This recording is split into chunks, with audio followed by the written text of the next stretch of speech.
Eh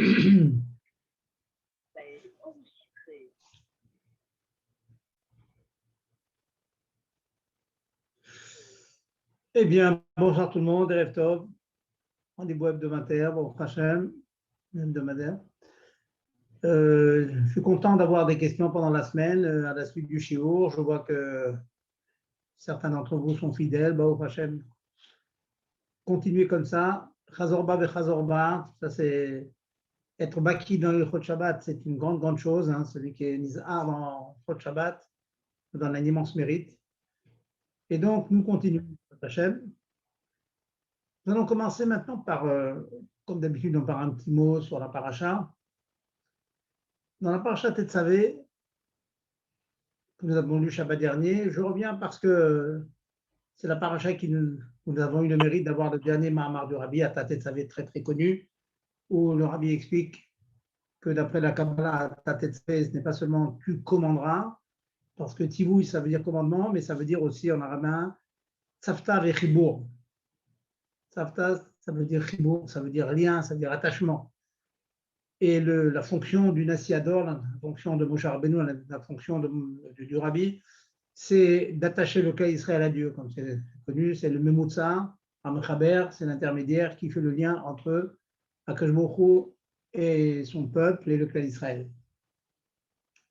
Et sur ça, il est connu, le premier Baalaïtour, c'est le fils du Rosh, Rosh, un des trois Amoudim de la Halacha, Rif, Rosh Rambam, comme vous le savez tous. Fils du Rosh, il a écrit un Pirouche Nifla, un extraordinaire sur la paracha. En quelques mots, il dit la chose suivante, que nous remarquons la chose suivante, c'est que dans cette paracha Tetzavé, le nom de Moshe Rabbeinu, tout le monde le sait, n'apparaît pas. Le Baal HaTurim d'expliquer, Lo iskir Moshe basé à Seder, Machenken Bechol Achumash. Dans tout le Chumash, dès l'instant que Moshe est apparu au début du Chumash, son nom apparaît dans toute la paracha, sauf dans Dvarim, bon, c'est Mishneh Torah, c'est une répétition de la Torah, c'est pas celle qui a été donnée directement, elle est passée par Moshe, comme on sait. Donc cette paracha est spéciale, le nom de Moshe n'apparaît pas. Pourquoi nous dit le Baal HaTurim? Tout simplement parce que lorsque le clan Israël a fait le veau d'or, Akadosh Baruch Hu a décidé de faire disparaître ce peuple, de le remplacer par un autre. Moshe Rabbeinu, en tant que Oro Eneeman, c'est le nom Raya Mehemna, c'est le nom que lui donne le Zohar, et bien là, il fait une Messirut Nefesh absolue, un don de lui-même absolu, et il dit, si tu dois effacer le clan Israël, alors je te demande quoi? Mehanina mesifrecha, efface-moi de ton livre, de la Torah, Asher Katab, tu as écrit, Vekilat Hacham afilu altnai baha. Donc, en quelque sorte, c'est une espèce de malédiction qui s'est donnée. Il a dit que mon nom soit effacé de la Torah si tu dois faire une telle chose. Et donc, c'était une condition. Vénit Kaima basé. Or, une malédiction sortie de la bouche d'un tzaddik, un mot ne reste jamais en vain. Et donc, il fallait absolument qu'elle s'accomplisse, cette klala, cette malédiction. Ah, voilà que Dieu n'a finalement pas exterminé le clan Israël. Donc, il n'y a aucune raison qu'il y ait quoi que ce soit sur Moshe Rabbeinu. Malgré tout, dès qu'un mot négatif comme ça, d'ailleurs, tout ton peuple est tzaddik, donc soyez prudents, ne sortez jamais des paroles négatives sur quiconque et sur vous non plus. Même si vous en voulez quelquefois, vous traitez de tous les noms, mais quand même, il faut faire attention. Donc là, d'un tzaddik, ça s'accomplit toujours un petit peu. Donc, il fallait qu'elle s'accomplisse un peu. Il a dit, efface-moi de ton livre. Eh bien, Akash Baruch Hu l'a effacé de son livre. Pas dans tout son livre, il l'a effacé dans la paracha Tetzavé. Voilà, ça c'est le Baal HaTurim. Moshe Rabbeinu a dit, si tu dois effacer ton peuple, eh bien, efface-moi. Eh bien, mais que Hachem n'a pas effacé le peuple, donc il n'y a aucune raison qu'il efface Moshe Rabbeinu. Le nom de Moshe Rabbeinu, quand même, il a effacé, parce qu'une klala s'accomplit tout le temps. Mitzat Sheni, d'un autre côté, comment commence la paracha? Elle commence Ata Tetzavé. Intéressant. En général, comment s'adresse Hachem à Moshe? D'abord, Hachem à Moshe. Bon, Hachem a parlé à Moshe en disant, une espèce de troisième personne. Il a dit. Là, c'est marqué Ata Tetzavé. Tout caché, tout occulté que puisse être Moshe Rabbeinu, au moins son nom, dans cette paracha, Dieu s'adresse à lui de manière directe. Nochach, la deuxième personne. Ata Tetzavé, toi, tu vas ordonner. Donc, une espèce de nigoudim ici, de choses qui ont l'air de se contredire, à savoir, d'un côté, le nom de Moshe est occulté, de l'autre côté, Hachem s'adresse à lui directement. Alors quoi? Qu'est-ce que ça représente tout cela?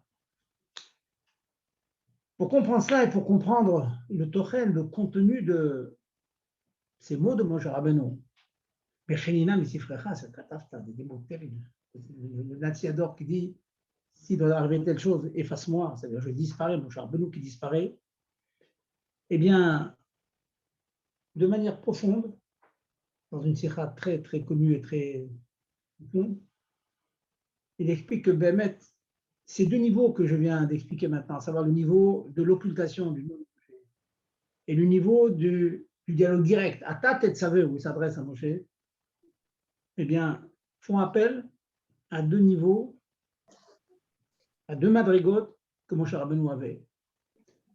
Moshe Rabbeinu avait deux madrigotes. La première madriga, c'est l'homme de la Torah. Torah Moshe. Pas marqué Torah Abraham, Israël, Yaakov, ni Torah David Ameler, ni Torah quiconque. La Torah, c'est celle de Moshe. C'est lui qui a amené la Torah, c'est lui qui a amené les Aseret Adibrot, qui a amené les tables, qui a amené la Torah. Torah Moshe.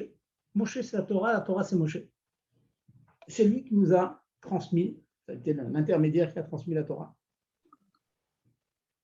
Mitat Sheni, il a une autre prina, un autre niveau, Moshe Rabbeinu, avec sa grandeur comme Chacham, comme Tamid Chacham, connaissance totale de la Torah. C'était, comme dit le Zohar, un Roé Ne'eman. C'était un berger loyal. Qu'est-ce que c'est qu'un berger? C'est quelqu'un qui s'occupe de chaque élément, chaque unité de son troupeau. Comme on rapporte le Midrash, un jour, il y avait une petite brebis qui s'était éloignée, il s'est donné entièrement pour trouver une. Est-ce que ça vaut la peine de passer des heures et des heures de recherche? Il l'a fait jusqu'à ce qu'il ait retrouvé. Et là, on raconte le Midrash, il a montré qu'il était capable d'être un roi Israël, de s'occuper de l'ensemble du clan d'Israël, sans exception, quel que soit son niveau. Moshe Rabbeinu, c'est Torah Moshe, c'est la Torah. Moshe Rabbeinu, c'est Re'aya Ma'amna, c'est Roé Ne'eman. C'est le patron du clan d'Israël. C'est le Roé Ne'eman, mais loyal, bien sûr, loyal, Ne'eman. Bon, à part ça, vous savez que dans le Mahamar, petite parenthèse, que le sens de Roé, c'est aussi la shon Re'aya, ça veut dire les sustenter, nourrir. Hein, mir'e, c'est les récoltes. Ça veut dire que, à part le fait qu'il était un berger Ne'eman, qui conduit le peuple d'Israël, il est nourrissait de Emouna. C'est lui qui a donné la Emouna. Tout celui qui a connu le Nassiador, celui qui a connu le Rabbi, peut vous dire combien, en allant voir le Rabbi, on revenait beaucoup plus plein de Emouna. On a Emouna, Baruch Hashem, tout l'Israël a Emouna. Mais là, on était vraiment complètement rempli de Emouna, en voyant le Rabbi. Roé Ne'eman.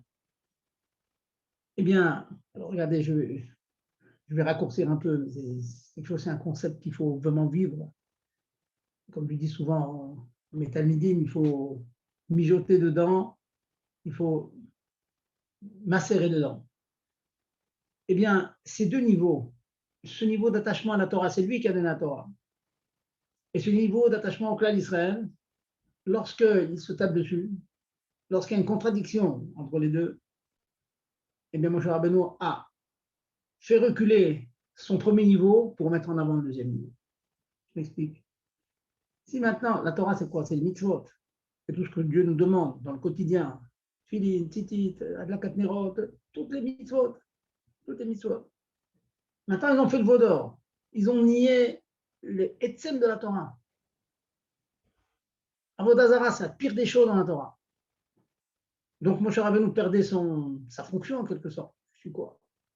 Je leur apporte une Torah, il remet tout en question avec Avodah Zarah en faisant le veau d'or.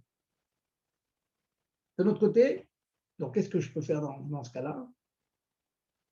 Je peux accepter qu'il y ait une grosse mission, qu'on peut mettre à mort peut-être le rôle du clan d'Israël. D'un autre côté, il reste le roé. Il reste un berger. Un berger est responsable de son troupeau. Le troupeau a fauté, mais je suis quand même responsable de deux. En disant, voilà le mot, voilà la réponse. En disant, mais efface mon nom du livre que tu as écrit, ça veut dire, eh bien, je suis prêt à mettre en seconde position ma position de Torah Moshe, du chef qui a porté la Torah, en valeur ma deuxième position, à savoir celui de Roé. Je veux protéger mon peuple. Il a fauté, son lien avec la Torah a été en quelque sorte coupé, mais ça reste quand même le peuple juif, ça reste un Israël attaché à Dieu et dont je suis le Roé. Mais Chelina Mitzifrecha, Shakatavta, sa mission Nefesh, qu'a fait Moshe, veut dire, je suis prêt à mettre, si l'on peut dire, c'est des paroles très très fortes, de mettre la Torah de côté, et si le seul moyen, c'est qu'ils disparaissent tous parce qu'ils méritent quelque part, d'après la Torah, eh bien on va mettre un peu la Torah de côté, et on va se rappeler que c'est le peuple d'Hachem. C'est ça que veut dire le criminel Mitzifrecha. Quand il a été prêt à faire ce travail-là, lui a dit, OK, que l'Israël, ça passe avant. Mais quand même, le fait que tu aies dit que tu voulais te retirer un peu de la Torah, il doit rester une trace. Et pour finir de manière merveilleuse, le Rabbi finit comme ça en disant, comment Dieu s'adresse à ce moment-là à Moshe? Vaidaber Hashem on Moshe, il lui a parlé pour dire, Ata tetzavé, Ata, c'est toi, c'est ton etzem, c'est ton essence. Lorsque tu as dit que tu étais prêt à sacrifier le lien que tu avais à la Torah pour garder le lien que tu as avec le clan d'Israël, alors tu as émis, tu as exprimé à l'extérieur ta fonction la plus haute, à savoir celle de Israël, de berger fidèle du clan d'Israël. Et ça, c'est Ata, toi. Alors que la Torah, ce n'était finalement que ton nom. Le nom, on sait que, enfin, si on explique, le nom, c'est quelque chose une acceptation, c'est une convention. Certes attaché au tréfonds de nous-mêmes, mais c'est finalement une convention. Donc, cette chose qui est conventionnelle, tu l'as mis de côté pour mettre en valeur le tréfonds de ce que tu es, à savoir ton rôle de Nassib et Israël. Je vous invite tous à faire cette sira, hein, à faire, à la refaire. Hein, vous le retrouvez dans, autant qu'ils m'en souviennent, dans le Chelek 21, Chaf Aleph des Nikuti Sichot. Elle est aussi traduite en hébreu, ceux qui n'ont pas accès au yiddish, mais c'est très très beau. Ça montre. Et comme je dis souvent à chacun, je dis, soyons tous les brebis du Rabbi. Il s'occupera de nous, quelle que soit notre situation. Des fois, on flanche dans la Torah, on va se rattraper, on va faire tchouva, mais sache qu'il y a un roé qui s'occupe de toi et que même si parfois tu peux être nirchal, tu peux quelquefois trébucher, ça peut arriver, sache que le roé ne te lâche pas, il est avec toi. Soyons des brebis du Rabbi. Et dans cette paracha de Tetzavé à ta Tetzavé, t'es cacher le Klaï. On a l'expression de cette chose. Maintenant, on arrive à Kitissa, et puis la faute, et Tissa qui va être élevé, dont on parlera peut-être la semaine prochaine, et qu'on va lire ce Shabbat d'Azat. Donc, revenons. Maintenant, nous revenons à nos chers halachot. Encore une fois, n'hésitez pas à demander, à m'appeler, à questionner, hein, que l'on puisse se perfectionner dans les Chot Shabbat. Donc, nous étions dans Ilchot Oel, faire un Oel, on en parlait, monter une table, les rallonges des tables, les poussettes, les landaux, etc. On a parlé de tout ça. Nous allons passer maintenant à un autre élève, toujours de la Malacha de bonnet. On a parlé d'abord bonnet d'un grand binyan, faire un trou, égaliser le sol. Ensuite, on parlait de Oel, faire une tente. Maintenant, on va parler de faire de Mechitzot. On va rentrer dans les détails des Mechitzot. Mais avant, je me permets de prendre encore 2 minutes avant de rentrer dans le CDR classique pour vous poser une question que m'a été soumise, très classique dans le Chod Bichoul. Il y a la dafina qui a brûlé ce Shabbat. On se lève la nuit, ça sent le brûler, hop, toute l'eau s'est évaporée. Nous avons eu l'occasion de dire qu'il y avait une solution pour sauver cette dafina, cette chulon, selon les minagim. Il y a une solution, c'est de sortir la marmite de la plata, de la découvrir hors plata, ensuite de verser de l'eau, du kumkum ou de la marmite contenant de l'eau qui a été bouillie, qui est bouillante dans la dafina. Ensuite, recouvrir la dafina toujours hors du feu. Il faut se mettre à deux, hein, techniquement c'est difficile tout seul. Puis remettre la daf sur la plata. Voilà ce que l'on dit d'habitude.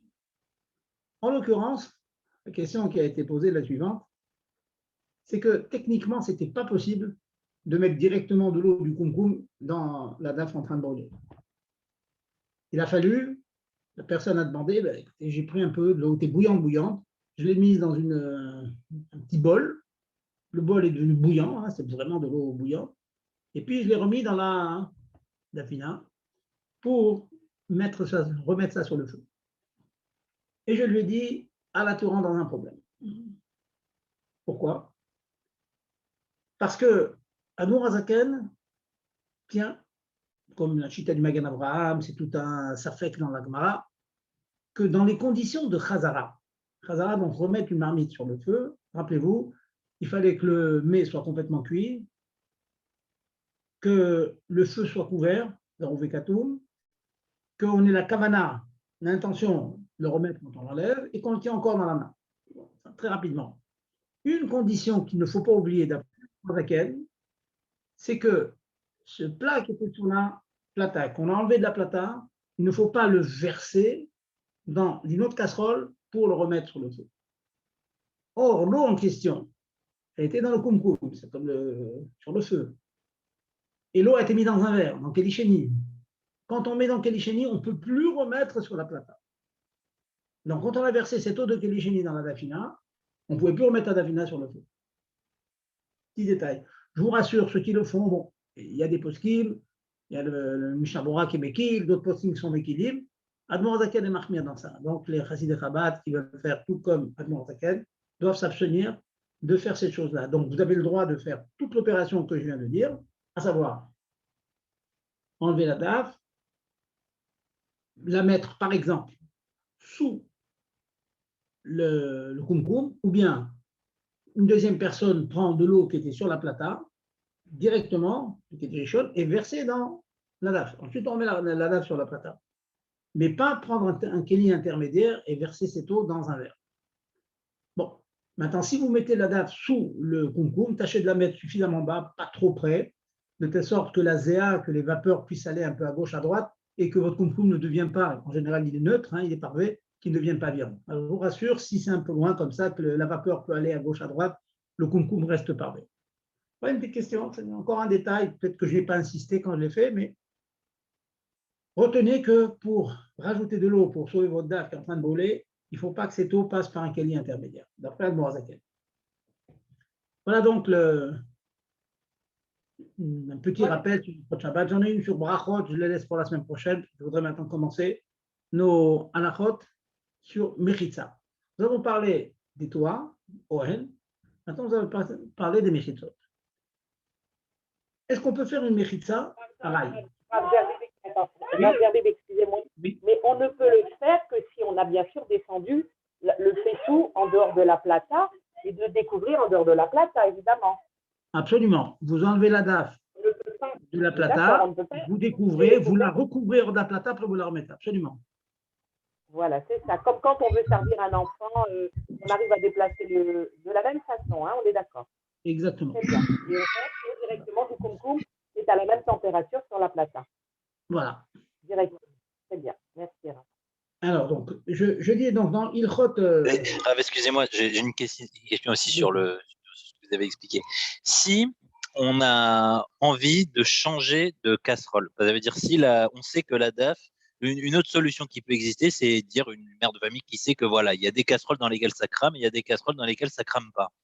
Est-ce qu'elle peut prendre le contenu de la marmite, prendre sa daf, la faire passer dans une autre casserole et mettre la nouvelle casserole sur la plata. Ce n'est pas tout à fait le cas que vous avez enseigné. Est-ce qu'elle peut sortir une nouvelle casserole de son casserolier, transvaser la nourriture qui était sur un kéli, qui était sur le feu et la mettre sur le feu, sans qu'il y ait de…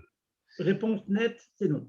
Parce que quand vous versez votre daf qui était dans Kéli Rishon, vous la mettez dans Kéli Sheni, une fois elle était dans Kéli Sheni, elle s'est en quelque sorte éloignée de la source du feu, du Hesh. Donc, le fait de le remettre, on rentre dans le Issour initial, si vous vous rappelez, qui s'appelle Nirek et Mevachem. Ça, c'est Shtat Admor Hazaken. L'eau que je viens de dire, c'est exactement comme le cas que vous venez de dire. Vous avez le cas type. Le cas type, on prend la daf, on la met dans un Kéli Sheni. Quand elle va remettre, on n'a pas le droit de la remettre sur la plata. Même d'après, du coup, le Mishnah Brura. Ah non, après Mishnah Brura, c'est pareil. Mishnah Brura, c'est la même marloquette. En fait, dans la Gemara, c'est une be'aya d'Elo Ifsheta. C'est une question qui a été posée qui n'a pas été résolue dans la Gemara. Donc, les poskim, certains vont la Kulav, certains vont la Khumra. Admor Hazaken suit le Magen Abraham, il est marmir. D'accord. Donc, du coup, pour un enfant, on sait que voilà, c'est son manger de Shabbat. S'il n'a pas ça, il n'aura rien à manger. On peut se permettre, tout Shabbat qu'on est, qui font tout comme l'Admor Hazaken, de faire passer le contenu de la marmite dans une nouvelle casserole et de mettre cette nouvelle casserole sur le feu. Alors, pour un enfant, parce qu'on n'a pas pensé avant Shabbat, avec toutes les circonstances atténuantes et que ce n'est pas une habitude. Écoutez, là, d'abord, vous posez une question, je veux dire, philosophique, si j'ose dire. Alors, c'est une question générale. Est-ce que lorsqu'il y a une marloquette dans les acharonim, dans les poskim, et que, disons, Mishnah Brura est Mekil et Admor Hazaken est Mahmir, est-ce que pour un enfant, on peut être Mekil? J'ai envie de vous dire, de manière générale, non. Il faut prendre un derrière et c'est tout.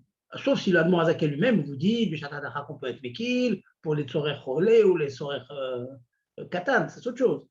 Mais s'il donne un psak sans donner de précision, ni pour un enfant, ni pour personne, c'est permis. En général, bon, maintenant, de manière générale. En l'occurrence, alors là, je ne veux pas trop rentrer dans cela parce qu'il faudrait faire donner un chiour complet là-dessus. Il y a dans ces Inyanim de Chazara une chita qui est très connue qui s'appelle Chita Taran. Le Ran pense que toutes ces interdictions de Chazara, c'est quand la Chazara se fait Erev Shabbat. Mais si la marmite était sur le feu pendant Shabbat, le fait d'enlever, de remettre, ce n'est pas interdit. Ce n'est pas une merzekem vachel parce que tout le monde a vu la marmite sur le feu et tout le monde voit que finalement on ne fait que la remettre dans l'état où elle était auparavant. Admor Hazaken dit que Beshatadacha, qu'on peut être Mekil comme le Ran. Vous voyez, je vais vous dire, pour un enfant, c'est permis, non pas parce que Mishnah Brura permet, mais parce qu'Admor Hazaken est sommaire sur une autre chita qui s'appelle Shitatara. Bon, mais vous m'obligez à dire des choses trop savantes. On va garder non, c'est très intéressant. Merci beaucoup. Voilà. Merci. Je vous en prie. Alors, revenons donc sur les Ilchot Mechitza. Donc, on allait faire une Mechitza Tarai. Alors, contrairement à un Oel Arai, c'est assourd. On n'a pas le droit de mettre une choupa sur 4 piquets, même que c'est pour une manière Arai. Si vous vous rappelez, si on a déjà un Tefar 8 cm déjà ouvert, on peut continuer à ouvrir. Mais en faire une Lechatrila, même Arai, même provisoire, c'est interdit. Par contre, faire une Mechitza Arai, c'est permis. Vous avez un paravent. Et vous avez envie vous êtes chez vous, à la salle à manger, on va dire, et il y a du soleil qui tape sur la table, vous avez le droit de mettre un paravent. C'est permis de faire ça. On va dire, vous prenez un carton, voilà, et vous apposez votre carton sans rien fixer, sans vis, sans rien, sur la vitre pour faire de l'ombre. C'est moutard. Vous protégez du soleil, c'est permis. C'est Mechita Tarai, c'est permis de la faire. Je vais plus loin. Alors, si maintenant la Mechitza, elle vous permet quelque chose que sans elle, cette chose sera interdite. Qu'est-ce que ça veut dire? Imaginons qu'on soit à la choule. C'est Mekoubal, c'est un adnik à la choule. On va faire mincha, il y a des femmes, on demande gentiment aux femmes de se mettre dans une pièce à côté. Ou bien on installe des Mechitzot. Sachez qu'il est permis d'installer des Mechitzot Arai entre les hommes et les femmes afin qu'ils puissent prier. Alors, qu'est-ce que ça veut dire une Mechitza Arai? Ou bien vous avez un fil, dans beaucoup de choses, il y a des fils qui sont installés tout le temps. Vous mettez un drap dessus, sur ce fil, une couverture pour faire deux endroits comme ça, on appelle Mechitza les Tzniut. Ou bien, comme dans beaucoup de choules, on a des Mechitzot sur roue. Hein, on ne les laisse pas tout le temps parce qu'elles prennent beaucoup de place, mais quand on a besoin, on fait une séparation. Voilà, ce matin, on avait une Brit Mila à la choule, donc on a sorti les Mechitzot pour que les quelques femmes qui sont venues assises à la Mila, et puis on les a rangées. On aurait pu faire ça Shabbat, c'est permis. Par contre, il y a certaines Mechitzot qui nous est interdit de faire. Alors là, ça va être aussi un petit peu savant, je veux vous demander votre attention. Lorsque on fait une Mechitza, Araï toujours, hein, toujours provisoire, hein, dès l'instant que la Mechitza est fixée, tout ça c'est interdit. Mais que cette Mechitza, elle crée un réchout, elle crée un domaine, et grâce auquel vous pouvez faire quelque chose que vous ne pouviez pas faire sans cette Mechitza. Je m'explique. Encore une fois, je suis en train de traduire les mots. C'est ce qu'on appelle Mechitzat Amateret, une Mechitza qui permet quelque chose. L'exemple traditionnel classique, c'est que vous savez tous qu'une souka kshera n'est kshera que si elle a au moins 3 mechitzot minimales. En général, on fait 4 parce qu'il y a du vent, il y a du froid, il y a du soleil. Mais sachez que si vous avez 3 panneaux, tout simplement, ça suffit. La souka kshera n'a pas besoin de mettre un rideau, une porte au quatrième côté. Si un des 3 panneaux tombe, la souka est psoula. On ne peut rien. On ne peut pas faire la mitzvah, on ne peut pas la bracha, on ne peut rien faire. On ne fait pas la mitzvah souka. Question, pourrais-je prendre mon panneau, et puis le relever et le poser tout simplement et le laisser bloquer en mettant une chaise, par exemple, ou un fauteuil, afin de recachériser, si j'ose dire, ma souka. C'est araï, donc il n'y a pas de problème. Je redresse ma table, je ne mets pas de clous, je ne mets pas de vis, je ne mets rien du tout, juste je redresse ma mechitza. J'ai envie de vous dire quelquefois, j'ai vu des gens qui font le troisième mechitza avec un frigo. Voilà. Il y a 2 mechitzot, c'est une terrasse avec 2 murs perpendiculaires comme ça. Ils ont fait le 3e mur en mettant un frigo qui avait 1m40 de haut. Voilà, tout simplement, c'est une souka, ils ont mis du srar dessus. C'est trouvé que les enfants jouaient, le frigo est tombé. Le frigo est tombé. Donc la hauteur du frigo couché était moins que 80 cm, qui est le shiur minimal pour que la mechitza soit kshera, pour que la souka soit kshera. Donc il s'agissait de redresser le frigo ou le panneau de contreplaqué. Faire cet acte est interdit. Pourquoi? Parce que grâce à cet acte de redresser le panneau, de redresser le frigo, on rend la souka kshera. Ça s'appelle mechitzat amateret. Elle ématire quelque chose. En fait, elle crée un rishut. Pour que la souka soit kshera, il faut que ce soit un rishut, comme une maison. Et avec 2 mechitzot, ce n'est pas un rishut. Avec 3 mechitzot, c'est oui un rishut. Donc, la mettre, c'est interdit. Pour bien illustrer ce que je viens de dire, imaginons que vous ayez une souka, comme on fait traditionnellement, avec 4 mechitzot. Une des 4 tombe. Et bien dans ce cas-là, dans la mesure où, quand une seule tombe, les 3 autres restent, et la souka reste kshera, parce qu'avec 3 mechitzot, la souka est kshera, le fait de redresser le frigo ou le contreplaquet, le bois, du 4e côté, c'est permis. Parce que finalement, ce 4e côté que vous mettez ne cachérise pas la souka, elle était restée kshera. Et ce n'est qu'un confort d'avoir le 4e côté fermé. Donc, dans la mesure où ce n'est pas mechitzat amateret, elle ne permet rien, donc j'ai le droit de la faire, c'est à l'image du carton que je mettrai, ou d'une serviette, ou d'un drap que je mettrai devant la fenêtre, parce qu'il y a trop de soleil. Vous voyez, j'ai le droit de mettre un carton comme ça, bien sûr, hein, sans visser, sans fixer, quoi. Je le posé devant une fenêtre. On peut même le faire si vous avez une fenêtre dont la vitre s'est cachée, parfois il fait froid, vous avez le droit de mettre un carton pendant Shabbat. Bien sûr, il ne faut pas avoir dans l'idée de laisser le carton définitivement. Vous mettez un carton, sachant qu'après, un certain temps après, déjà après Shabbat, vous allez l'enlever. C'est permis, on a le droit de faire. Ça s'appelle une mechitza araï, on a le droit de faire. Donc, vous avez bien compris donc, le principe, le système de mechitza. Maintenant, je vais aller un peu plus loin. Écoutez bien le point. il y a certaines choses que l'on ne peut pas faire devant des sfarim. Par exemple, peut arriver quelqu'un soit amusé à faire ses besoins. C'est des choses triviales, mais bon, on passe pour parler. Il y a des sfarim à côté, ou bien Tashmish Amita, et il y a des sfarim à côté. C'est interdit. Qu'est-ce qu'on peut faire? Le mieux, c'est d'enlever les livres. Parfois, on ne peut pas les enlever, les livres. On est dans un endroit un peu exigu, il ne faut pas l'enlever. Pour que ce soit permis, il y a une solution. C'est de mettre une mechitza entre les livres et l'endroit où la personne fait ses besoins. Srachav ou Tashmish. Eh bien, cette mechitza que vous faites, c'est une mechitza tamateret. C'est une mechitza qui permet la chose. Vous avez le droit de faire vos besoins malgré la présence des sfarim, et vous, ça devient permis grâce à cette mechitza que vous faites. Donc, cette mechitza, pourquoi elle permet en fait? C'est qu'elle crée deux réchouillottes.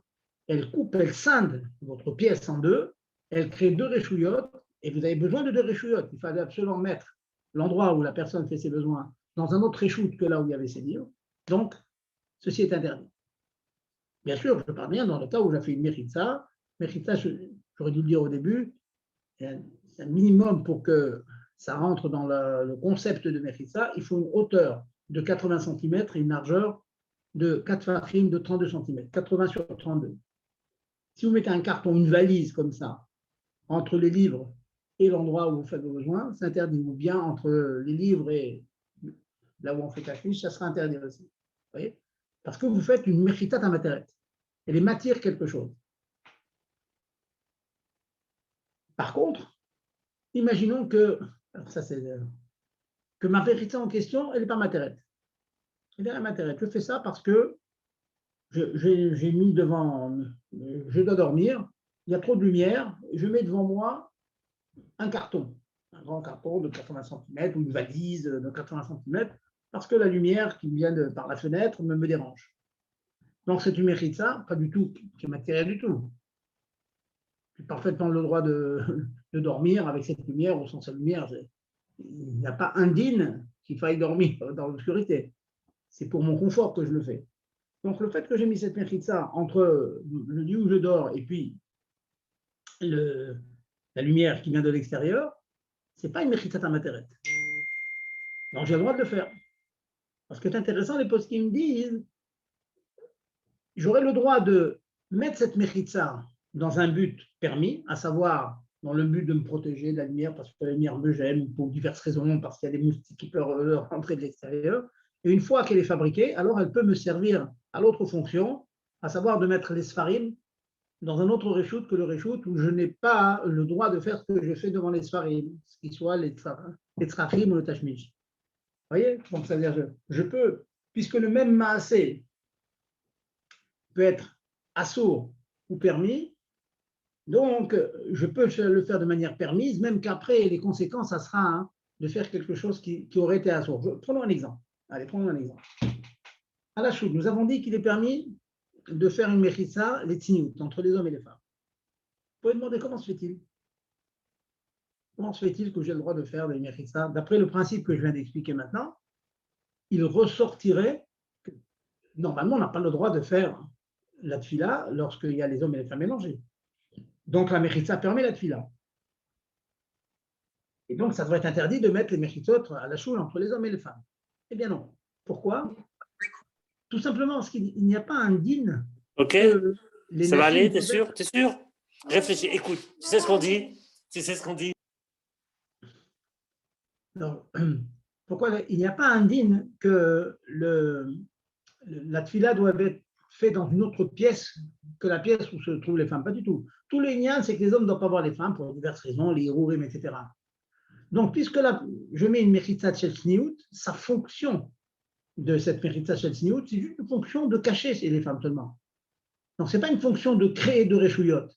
Alors que dans les cas dont j'ai parlé, dans la souka par exemple, ou bien la personne qui fait ses besoins et à côté il y a des livres, la mechitza a une fonction de créer deux réchouillottes, deux domaines. Ça, la finesse. Donc là, c'est interdit. Mais si maintenant toute sa fonction, c'est finalement que les hommes ne puissent pas voir les nashim, mais elle n'a pas une fonction de créer deux pièces, alors c'est permis. C'est ça le fond de la svara, le fond de la logique qu'il y a dans ce dîme de mérite. Ça, c'est vraiment très fin. Donc, il faut bien faire attention, ne pas s'embrouiller. Pour finir avec ces avant de passer à vos questions, imaginons par exemple, vous êtes en train de faire le Birkat Hamazon à table. Et puis, il y a le bébé qui vient et qui a la bonne idée de détacher sa couche. La couche est pleine de tsoa, on ne peut plus continuer le Birkat Hamazon. On a le même problème aussi. Donc, bien sûr, le mieux, c'est d'enlever la couche et on ne parle plus. Mais des fois, il salisse et tout, on n'a pas le temps, on voudrait finir le Birkat Hamazon. Eh bien, là, on a le même principe. Le mieux, c'est de recouvrir. Mais là, regardez le chidouche. C'est de bien attraper le point, c'est très fin. Je ne peux pas continuer en birkat parce qu'il y a la couche, la tzora à côté. Mais j'ai le droit de mettre un carton, un paravent entre la table du birkat et puis la couche, la tzora. Ah, comment ça se fait? C'est une mérite matérielle. Alors, la même tzora que l'on a, hein, c'est une mérite matérielle, puisque sans la mérite, je n'ai pas le droit de continuer au birkat. Donc, ça devrait être assaut. Parce que je crée deux réchouillottes. Eh bien non. Pourquoi non? Parce que je n'ai pas l'obligation de mettre la tsoa, la couche, dans un autre réchout pour faire mon birkat. Je dois obéir au passouk de la Torah qui dit Vechitzita et tse'atecha. Quand tu as de la tsoa devant toi, je n'ai qu'une obligation de la couvrir. C'est quoi le vort? C'est quoi le point? Je ne dois pas la voir. Je peux la recouvrir, même avec quelque chose de transparent, dit Shulchan dans Brachot, c'est permis. L'essentiel soit couvert. Donc, quand je mets une mechitza entre la table où je fais mon birkat Amazon et la tsoa en question, cette mechitza, ce carton, ce paravent, je peux bidonner que la fonction de kisouille, les chissita, etc. Puisque je ne la vois pas là maintenant. Donc, je ne la vois pas, c'est bon. Je ne suis pas obligé de créer deux réchuyot, je ne suis pas obligé de prendre la couche en question, la mettre dans une autre pièce pour faire mon birkat. Il suffit de la couvrir. Or, le fait de mettre une mechitza, je ne la vois plus, donc c'est comme si je l'ai couvert. Donc, je n'ai pas fait une mechitza qui m'attire. J'ai fait une mechitza qui couvre en quelque sorte. Et donc, c'est permis. Je vous accorde que c'est fin. Hein. Il faut bien cogiter à ces choses-là. Je vais faire un récapitulatif ensuite de toutes ces halakhot pour que ce soit bien clair, mais vous voyez que très très fin dans l'Ilchot Shabbat. Alors, j'écoute vos questions avant de passer à autre chose. Allez-y. À vos questions. Allô? Allô? Les micros sont ouverts. On est là. Allez, posez des questions. Je ne peux pas imaginer que tout le monde a tout compris d'un coup, hein, c'est trop fin. Alors, posez-moi vos questions. Pas de questions? Bon, ok. Alors, je vais continuer et je pense que les questions vont venir au fur et à mesure. Alors, toutes ces halakhot que je viens de donner de Mechitza Hamateret, c'est parce que je suis en train de créer une Mechitza qui n'était pas installée auparavant. Mais de même que, rappelez-vous, on a le droit, quand une fenêtre est installée dans les gonds, ou une porte dans ses gonds, ou bien vous avez une verrière, une véranda, et dont le toit s'ouvre et se ferme. Dans la mesure où tout est installé avant, sur des rails et tout, on a le droit d'ouvrir, de fermer. Donc, si vous avez une Mechitza Hamateret comme cela, qui est installée sur des rails, déjà, ce n'est pas une création, elle est déjà là. Imaginons, j'ai déjà vu ça en Eretz Israël, une personne qui avait fait dans son khatser, il avait une salle à manger, en sortant de sa manger, il est arrivé sur une terrasse. À gauche et à droite, il y avait deux murs, et le troisième mur, c'était la porte de sa salle à manger d'accès à la terrasse. Donc, un mur à droite, un mur à gauche, puis la première mechitza, c'est bon, c'est tout simplement une vitre, une porte comme ça qui est fermée. Donc, il avait trois mechitzot. Mais quand il ouvrait son balcon, quand il ouvrait sa fenêtre, la souka n'avait plus que deux mechitzot, elle était psoula. Eh bien, ce n'est pas grave. On a le droit d'ouvrir et donc de la rendre pas soule, on a le droit de refermer et la recachériser. Pourquoi? Parce que la porte en question d'accès à la terrasse est fixé sur des gonds. Donc, le fait de cachériser la soukha en faisant pivoter la porte en question sur des gonds, c'est permis. Et les cas, il faut bien savoir ça. Vous voyez, donc, ça peut paraître bizarre parce qu'on voit une soukha qui n'a que 2 méchitzot pendant Shabbat et on la rend cachère. Et elle n'est pas cachère. On la rend cachère en fermant la porte. Mais en fermant la porte, c'est une porte coulissante, par exemple, qui est installée tout le temps. Donc, j'ai le droit de le faire. Donc, tout ce dont je viens de parler, c'est dans la mesure où je crée la mechitza, mais il est khatrila a priori. Mais si elle est installée sur des rails, aucun problème de la mettre. Même que c'est une mechitza dans materet qui permet la soukha, qui permet tout ce dont on a parlé. Ça, c'est une chose. Une autre question que j'ai vue dans les livres, parfois on est à l'hôpital malheureusement, bon on va dire positif, de femmes qui vont accoucher, voilà, à l'hôpital pour accoucher. C'est mieux, c'est toujours mieux de les séparer, de mettre un rideau, une mechitza entre les deux, c'est mieux. Je peux mettre le rideau par tzniut. Chacun a envie de lire les livres qu'il lit, chacun a envie d'écouter la musique qu'il veut, etc., vivre sa vie. Donc, on met une mechitza entre les deux. C'est une mechitza chez tzniut.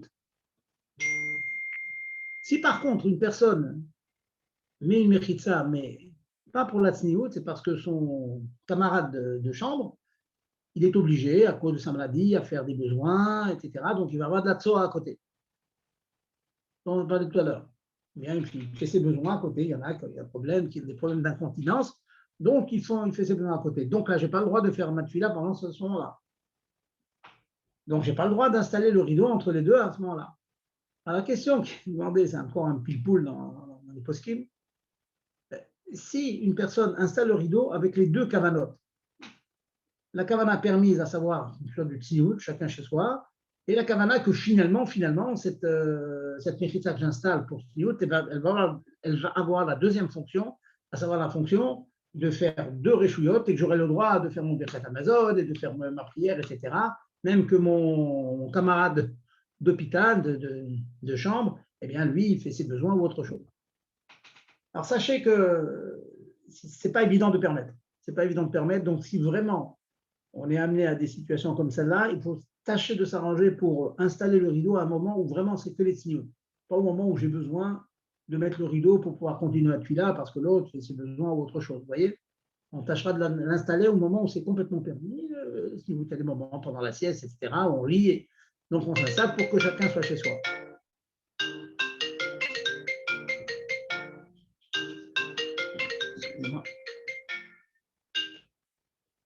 Excusez-moi, je n'ai pas arrêté mon téléphone. Voilà. Alors, pas de questions là-dessus? Pas de questions? Allez, messieurs, n'hésitez pas, ne soyez pas timides, posez vos questions. On a passé, je pense, je suis en train de regarder un petit peu mes notes. Juste encore une question de... J'ai parlé tout à l'heure de mettre une mechitza, une personne qui fait ses besoins, et à côté, bon, il y a des sfarim. Il y a une solution, dans ces cas-là, c'est de mettre les sfarim dans une armoire, un réchout à part. Il y a une autre solution, c'est de couvrir les livres avec 2 kisuyim. Pensez bien. Si un jour on est obligé ou de faire tzracha ou faire tashmish, il faut absolument couvrir les livres avec 2 kisuyim. Mettez une couverture plus un manteau, par exemple. Maintenant, dans ce cas-là, sachez qu'on aurait le droit d'installer une mechitza plus un kisouy. Parce qu'en fait, si vous mettez une mechitza et un kisouy, alors regardez bien la finesse, ce n'est pas la mechitza qui fait tout le éther, qui fait 2 réjouillotes. Puisqu'il y a déjà un kisouy, je peux considérer que ma mechitza, c'est le deuxième kisouy. Je l'utilise non pas comme séparation du cheder, de la chambre que je coupe en 2, je l'utilise comme un endroit qui m'empêche de voir les sfarim. Donc, et ça, c'est dans la mesure où déjà les livres sont recouverts par un kisouy. Donc, si les livres sont recouverts par un kisouy et que j'installe une mechitza, c'est bien. Le mieux, c'est de mettre 2 kisouy, mais on n'en parle plus, mais un drap, une couverture, et c'est fini. Mais au cas où ça serait difficile, vous pourrez mettre un kisouy par-dessus, plus une méritza. Je donne ça comme exemple pointu pour m'assurer que vous avez bien compris le système. Voilà. Rav, j'ai une question, s'il vous plaît. Il Allez-y. me semble que pendant le show, vous avez dit si on avait, pour mettre une méritza, si on avait un côté motard, un côté assourd, par exemple, pour que les femmes, on sépare les femmes pour pouvoir prier, vous avez dit qu'on a le droit parce qu'il y avait les deux côtés justement, il y avait le assourd et le motard. Alors, Madame, approchez-vous du micro, là, je vous entends mal. Attendez, je change de chambre peut-être. Pendant le shiur, vous avez dit qu'on a le droit de mettre une méritza si on faisait un acte permis et aussi même s'il y avait un acte interdit. Alors pourquoi maintenant vous faites une différence? Je m'excuse, madame. Je n'ai toujours pas entendu votre question. Répétez-la plus fort.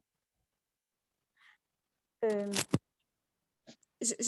avez dit tout à l'heure qu'on avait le droit de mettre une méritza s'il y avait un acte qui était permis et en même temps interdit. Par exemple, vous avez dit pour les femmes, on peut mettre une méritza parce que on n'a pas la mitzvah de créer un reshoot, mais seulement de ne pas les voir.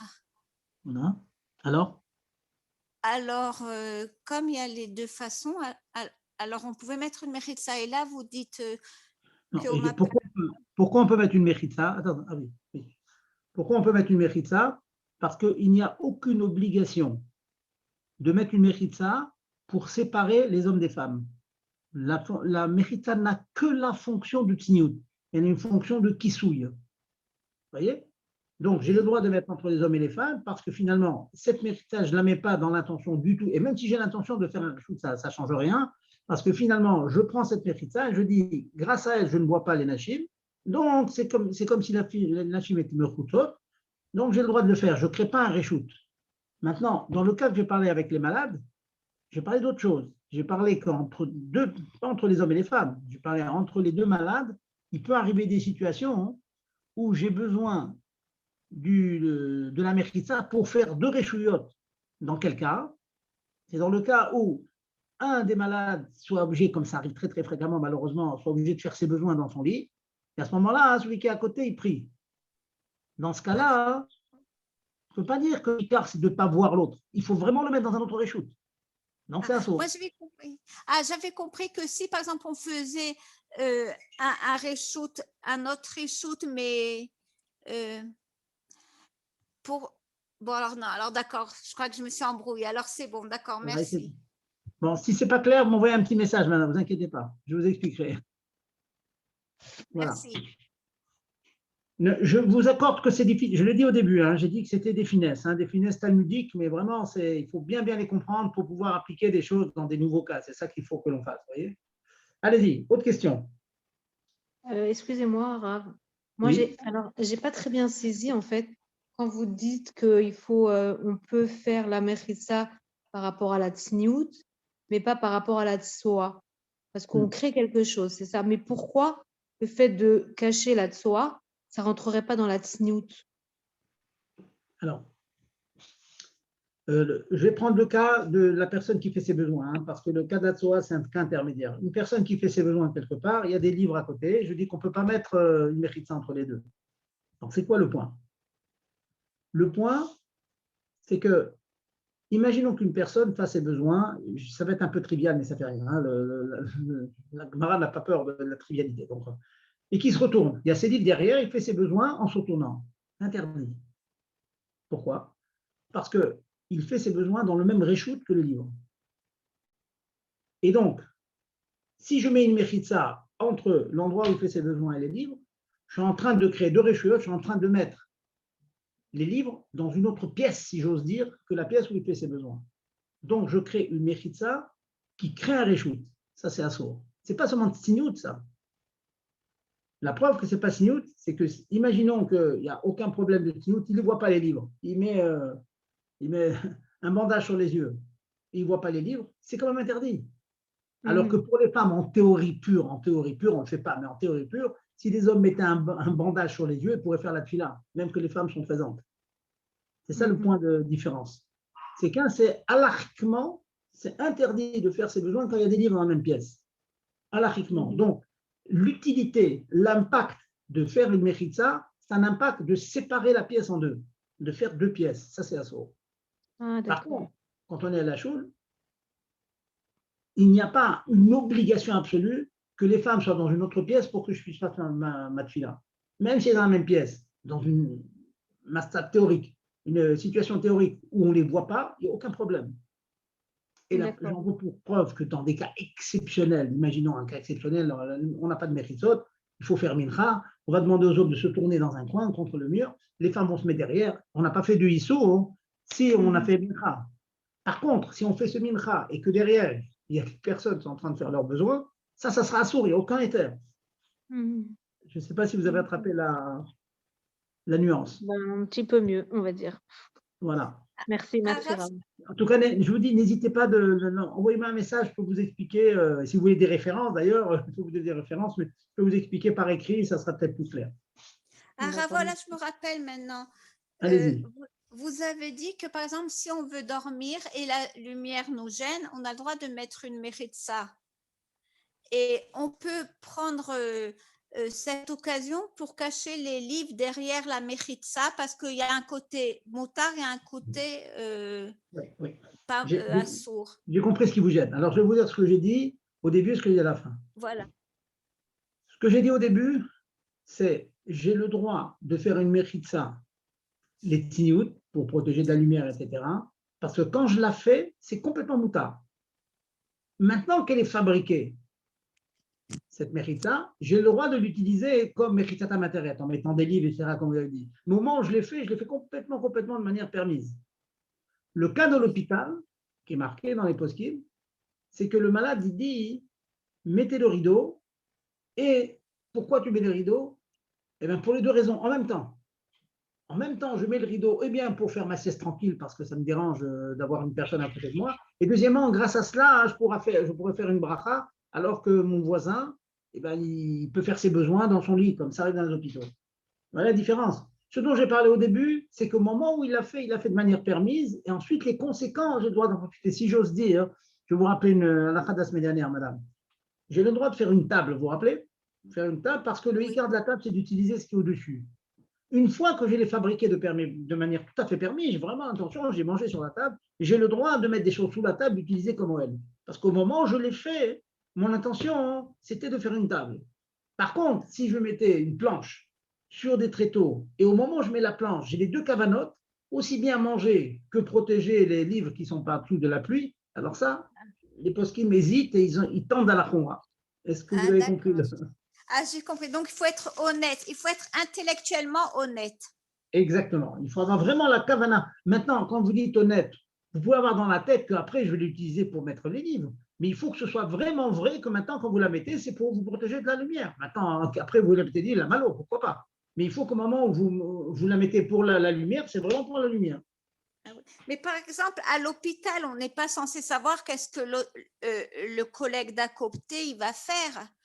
C'est vrai, madame, je vous l'accorde. Mais ce que je vous ai dit, c'est marqué dans le Shmirat Shabbat. Ça veut dire que c'est des choses qui sont dans Sharet Tzedek, c'est des questions fréquentes. Des fois, on a un malade qui a, vous savez très bien, ils ont une espèce de poche à côté d'eux, ils font tout le temps. Vous voyez, c'est des cas vraiment fréquents. Il y a tout un livre là-dessus, comment on se comporte à l'hôpital. Alors là, je cherche là-bas des exemples pour vous expliquer les concepts. Vous voyez, c'est des concepts très, très fins. Donc, pour expliquer les concepts, je prends ces exemples. En vous souhaitant d'être jamais à l'hôpital. Voilà. Amen. Merci. Voilà. Autre question. Alors, en attendant que les questions viennent, je vais rapidement finir. On a fait bon bonnet, on a passé quand même au moins 3 shiurim sur bonnet. Vous savez qu'il y a le contraire de bonnet, c'est sauter. Sauter, c'est attention, sauter, c'est défaire, détruire, mais almenat livnot, toujours dans un but positif. Là, c'est pour casser, on n'est pas khayab. Ça soit mis des rabanan, mais c'est pas soumis à toi. Les exemples qui me viennent, c'est, je pense vous avoir dit, peut-être pas, donc j'en profite pour vous le dire, faire des tresses. Une jeune fille qui ferait des tresses Shabbat, les Chachamim ont, si on peut dire, était médamé. On comparait faire une tresse à un binyan. C'est faire un binyan. Certains disent que c'est même minatora. Bon, on sait que c'est Rabbanan. Donc, faire une tresse pendant Shabbat, ça s'appelle construire. Ce qui est beaucoup plus fréquent, c'est défaire une tresse. Très souvent, les jeunes filles, bon, bah, le vendredi, elles ont fait des belles tresses. Le Shabbat matin, elles ont envie de se lâcher les cheveux. Sachez que défaire une tresse, c'est sauter, c'est interdit. Bon, souvent les jeunes filles demandent, bon, ok, c'est interdit, mais si j'ai un élastique, est-ce que je peux enlever l'élastique et laisser la tresse se défaire toute seule? Ça, oui, la malo. Je crois pas. Mais la faire vraiment, défaire la tresse, bien, ça c'est interdit. Midera banane, certes, mais c'est interdit parce que c'est défaire quelque chose qui était considéré Midera banane comme une construction. Faire une tresse, ça demande une certaine mombrio, une certaine. J'ai eu l'occasion de dire aussi que mettre des portes sur les gonds, mettre des fenêtres sur les gonds, c'est bonnet.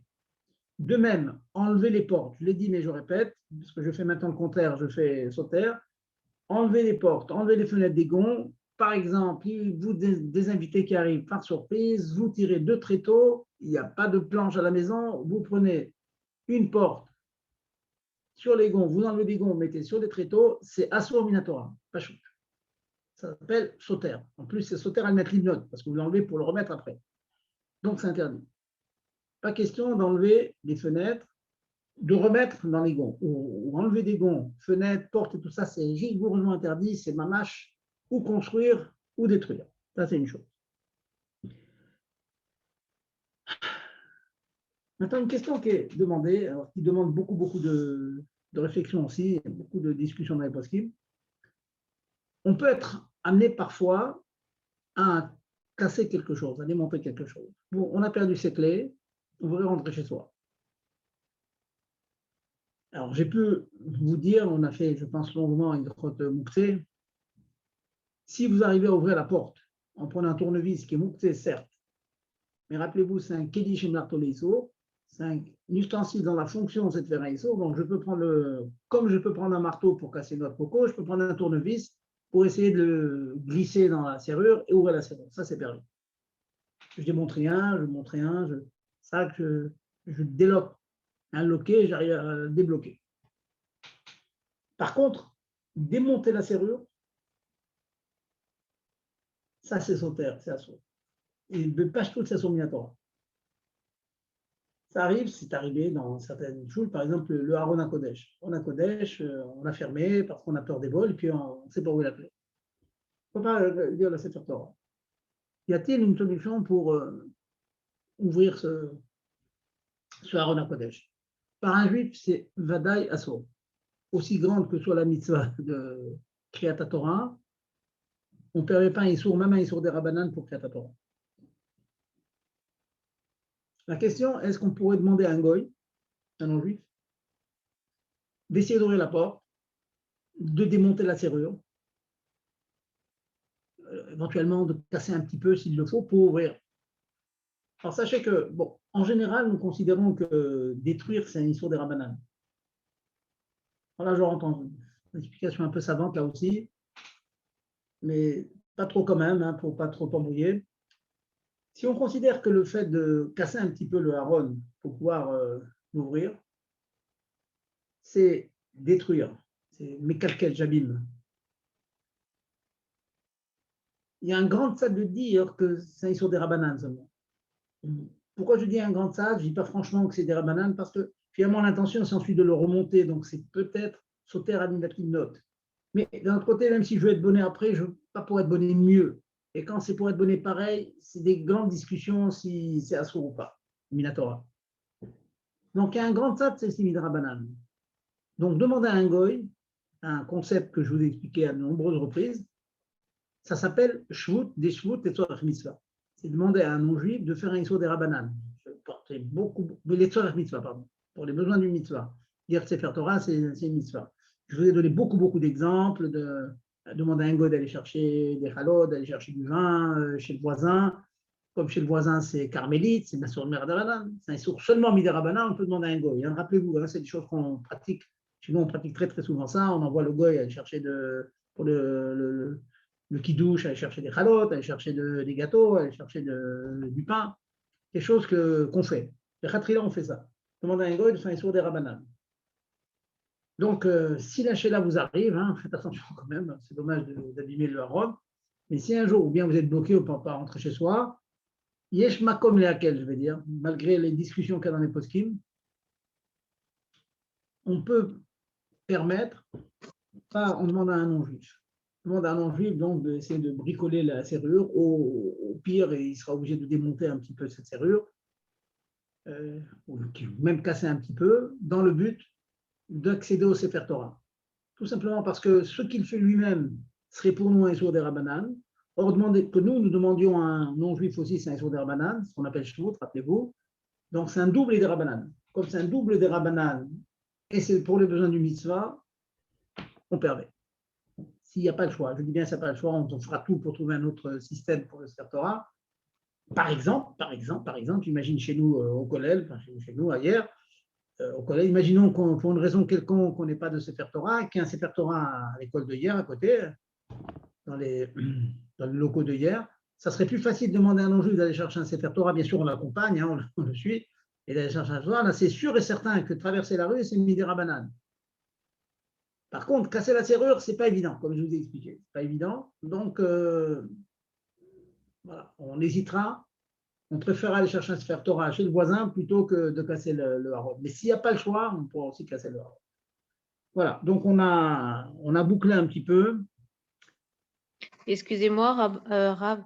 En parlant de serrure, si jamais on a un problème et puis notre porte elle est fermée, est-ce qu'on pourrait utiliser une radiographie? C'est pas mouktsé? Il y en a, ils arrivent à ouvrir la porte avec une radiographie. Mais est-ce que c'est pas mouktsé si on fait ça? Radiographie, c'est-à-dire quoi? C'est une espèce de Une radio. Ah. Alors, c'est sûr et certain que ces radios en question, comme il y en a qui le font, j'ai vu, avec des vieilles cartes bleues, des cartes bancaires, qui arrivent à ouvrir comme ça, c'est sûr que c'est mouxé, et c'est mouxé Mechamat Chisaronkis. Si c'était mouxé comme un tournevis, alors de même que le tournevis, un marteau, pour quelque chose de permis, c'est permis, donc on pourrait permettre. Par contre, si c'est une carte bleue ou comme ça, comme vous dites, des radios, c'est Assour Misal, c'est Moukse Mechamat Chisaronkis, Mechamat Goufo, c'est un Moukse qui est plus grave. On n'a pas le droit d'utiliser les Tzorer Goufo ou Mokomo. Ça, c'est interdit. Ce que vous pourriez faire, comme c'est un Issour des Rabbanan, c'est appeler un goy et lui expliquer comment ouvrir la porte avec votre radiographie. Mais vous-même, vous ne pourrez pas le faire. Parce que c'est un Issour des Rabbanan, un vrai. Pour rentrer chez soi, bon, maintenant, je m'entends. On va voir au cas par cas, si vous vivez dans un pays où il fait -5, il faut rester dans la rue, bon, on réglera. Mais dans les cas normaux en Eretz Israël, il n'y a pas de héter d'utiliser un objet comme ça, une radiographie pour ouvrir une porte. Il faudra demander à un goy de vous ouvrir. D'accord. Il y a de côté pour ça. Oui. Des fois, c'est comme c'est des vieilles radios. Genre, voilà, on n'a pas besoin de la radio pour la radio, mais on sait que voilà, on la garde au cas où la porte elle se claque et que du coup c'est un keil qui rate pour ça. Du coup, est-ce que ça serait permis dans ce cas-là? Je ne vous ai pas entendu. Répétez. Jamais la radio, elle est mise de côté, on la garde quelque part à l'extérieur de la maison. Peut-être. Ah oui. Voilà, non, ça, parce que je sais que voilà, des gens qui prennent des précautions comme ça. Vous dites autre chose. Vous dites, si maintenant on a eu une fois un accident, et maintenant une personne il garde une radio, il la met de côté, rappelez-vous, je vous ai parlé de ça, vous faites un yichoud en quelque sorte. Vous êtes meyached la radio pour comme remplacement de votre clé, le cas échéant. C'est ça que vous dites. Exactement. Oui, ça n'a aucun problème. Si avant Shabbat, vous dites voilà, la radio, je la mets là au cas où, oui, ça marche. Oui. Enfin, j'imagine pas mal qu'une personne va garder une radio comme ça. Je vois mieux ça avec une carte bleue. On a des cartes bleues quelquefois. J'imagine quelqu'un, bon, il met ça sous le paillasson, une fois ça lui arrive un accident, il met une carte bleue en réserve quelque part près de la porte. Ça, oui, je vois mieux qu'une radiographie. C'est bon? Bon, voilà, donc on va s'arrêter. Voilà, Baruch Hashem, on a engrangé encore quelques à la faute, hein, n'oubliez pas. Faites Razara encore une fois. Et je me demande, je vais en parler peut-être à Gérard, si je ne vais pas vous préparer, l'idée qui me vient, c'est que maintenant, c'est une période d'examen avec Rika. Je suis en train de préparer aux filles, aux premières terminales, des questions. Je crois que ça serait une bonne idée pour faire travailler donc les chers Talmidim par Zoom, eh bien, de trouver un moyen, avec Gérard, il va certainement trouver un moyen, de vous faire parvenir un Mifran avec peut-être 20 questions. Je vous laisse plancher et puis on en discute pendant les shiurim. Peut-être une petite question, s'il vous plaît. Oui. Vous parliez des Mechitsot. Dans le cadre justement d'une soukha, on nous dit finalement un des murs, il n'est pas assez grand. Est-ce que ça s'appelle patish si c'est Shabbat, de rallonger un tout petit peu pour la rendre cachère? Est-ce qu'on a le droit? Est-ce que ça s'appelle bonnet et c'est juste prolongé? C'est comme vous aviez dit qu'un kissouille éventuellement qui était déjà existant, on peut le prolonger pour que ça fasse plus de kissouille. Est-ce qu'on a le droit d'allonger un petit peu une des parois? Écoutez, si votre soukha est déjà kshara, et vous allez ajouter un panneau, bien sûr, sans vis, sans tournevis, sans rien du tout, ça, vous allez le poser. Il va vous permettre de gagner, on va dire, 20 cm, on va dire. C'est un rajout, donc c'est une osafar. Seulement, votre soukha est déjà kshara. C'est-à-dire que pas de problème. Donc, elle a les dimensions, on va le faire, on va dire, en tout cas de 10 mètres. Vous avez besoin de 10 mètres et demi. Donc, vous voulez ajouter ou bien par exemple, dans un des côtés, il y a 3 portes, il y a trop de vent, vous voulez fermer. Vous voulez mettre un panneau devant. Voilà, un panneau sur l'endroit. Vous avez le droit. Vous avez le droit. Dans la mesure où c'est cachère, ce n'est pas une mechitza tamateret, elle ne permet rien du tout. C'était permis. Donc, elle ne fait que vous protéger du vent un peu plus. C'est un rajout sur quelque chose qui existait, donc c'est permis. Merci. Voilà. Donc, j'attends. Excusez-moi, j'ai une dernière question à vous poser. On m'a fait remarquer cette semaine que une fois que j'ai mangé un gâteau avec un café, je devais faire que à la miria après et pas boren et fachot parce que en fait, à la miria, il faisait comme un petit birkat et ça englobait le sheakol, le boren et fachot. C'est vrai ou c'est pas vrai? C'est une erreur. Donc, il faut bien faire boren et fachot et à la miria. Absolument, madame. Ah, bien sûr, si vous avez pris un révite dans le temps de… Oui, bien sûr. Voilà, bien sûr. Ah, très bien, vous me rassurez. Okay. Le café n'est pas du tout inclus dans le mer, pas du tout. Ok, super, merci. Je vous en prie. Allez, bonne soirée, bonne continuation et à la prochaine de notre chaîne. Merci, Rav Zerb. Bonne soirée, merci. N'oubliez pas, Michénir Sadam. Merci, Rav. N'oubliez pas la Simcha, j'en ai pas parlé aujourd'hui. Aïe, aïe, aïe. Pour une katane ce soir. C'est pour une katane ce soir. Pour une katane, voilà, il faut faire un grand lechaïm, hein, messieurs, et même les dames. Allez, mesdames, faites un petit lechaïm, ça va vous faire du bien. Quoi tout.